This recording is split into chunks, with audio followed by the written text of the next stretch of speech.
అన్ని వర్గాల అందరివాడు బీసీ బిడ్డగా ఉమ్మడి స్వతంత్ర అభ్యర్థిగా వరంగల్, నల్గొండ, ఖమ్మం టీచర్స్ ఎమ్మెల్సీ అభ్యర్థిగా మీ ముందుకొస్తున్నారు. ఆదరించండి, ఆశీర్వదించండి. మీ ఎస్ సుందర్రాజ్ యాదవ్, తెలంగాణ ఉద్యమ నేత, విద్యావేత్త, సామాజిక ఉద్యమ బంధువు, కూడా మాజీ చైర్మన్.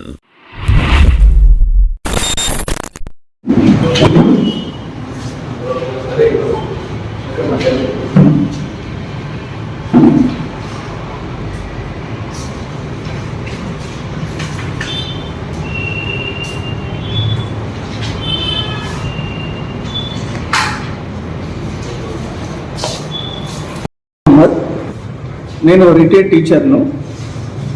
బీసీ ముస్లిం ఏబిఈ గ్రూపు యునైటెడ్ ప్లాట్ఫామ్ తరఫున ఉమ్మడి జిల్లా నుంచి మాట్లాడుతున్నాను. 26 తారీఖు నాడు 26/2/2025 నాడు బీసీ ముస్లిం ఏబిఈ గ్రూపులకు సంబంధించిన రౌండ్ టేబుల్ కాన్ఫరెన్స్ హన్మకొండలో పెట్టబోతున్నాము. ఇది చాలామంది అనుకుంటున్నారు ముస్లిం మతానికి సంబంధించిన రిజర్వేషన్ అని అంటున్నారు, కానీ ఇది ముస్లిం మతానికి సంబంధించిన రిజర్వేషన్ కాదు. బీసీ ముస్లింలు ఆయా వృత్తుల కోసం, బతుకు తెరువు కోసం సంచార జీవితం గడుపుతూ దరిద్ర రేఖకు దిగువన ఉన్న వారి కోసం ఏర్పాటు చేసిన గ్రూపులు ఇది, బీసీఈ గ్రూపులు ఇవి. ఇట్లా చాలామంది ఉన్నారు. ఎందుకంటే ఇక్కడ ముస్లింలు వాళ్ళు కూడా ముస్లింల సంబంధించిన ఎంపీలు కానీ, ఎమ్మెల్యే కానీ, ఎమ్మెల్సీలు కానీ, కార్పొరేషన్ చైర్మన్లు కానీ ఎప్పుడు కూడా ముస్లింలలో ఇలాంటి దరిద్ర రేఖకు దిగువన ఉన్న ఆయా వృత్తులు చేస్తూ సంచార జీవితం గడుపుతున్న వాళ్ళు ఉన్నారు. వాళ్ళకు ప్రత్యేకమైన రాయితీలు ఇవ్వాలి, ప్రత్యేకమైన సదుపాయాలు కల్పించాలని మరి అసెంబ్లీలో కానీ పార్లమెంట్లో కానీ మాట్లాడిన సందర్భాలు లేవు. దాంతోపాటు మైనార్టీ అందరూ కూడా బీసీ ఏ గ్రూప్ వాళ్ళు కానీ, బి గ్రూప్ వాళ్ళు కానీ, ఈ గ్రూప్ వాళ్ళు కానీ మైనార్టీ స్టేటస్ ఉన్నా కూడా ఈ మైనార్టీకి సంబంధించిన సంక్షేమ పథకాలు ఏమీ అందలేదు. సంచార జీవితం గడుపుకుంటూ హిందూ ముస్లింలను సమైక్యత పరుచుకుంటూ దేశాభివృద్ధి కోసం ప్రజలందరూ నా వాళ్ళే అనే బీసీఈకి సంబంధించిన వాళ్ళు, ఫకీర్లు, అదేవిధంగా గారడి వాళ్ళు, మరి గుడ్డేలు గల వాళ్ళు, కాషోళ్ళు, ఇలాంటి వాళ్ళంతా కూడా దేశంలో అందరి కోసం ప్రయత్నం చేసే వాళ్ళందరినీ కూడా 2007లో బీసీఈలో కలపడం జరిగింది.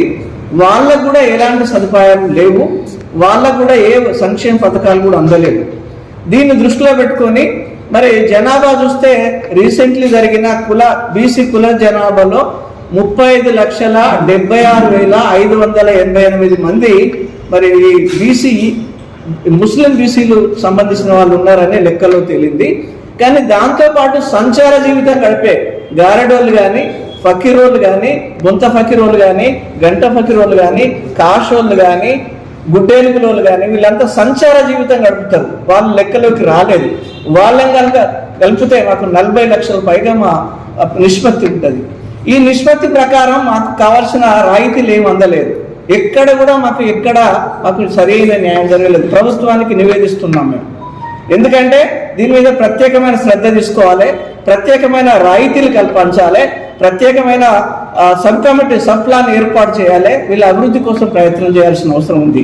దీన్ని దృష్టిలో పెట్టుకొని 26వ తేదీ నాడు రౌండ్ టేబుల్ సమావేశం ఏర్పాటు చేయడం జరిగింది. ఇదంతా కూడా ప్రజలకు తెలవాలి.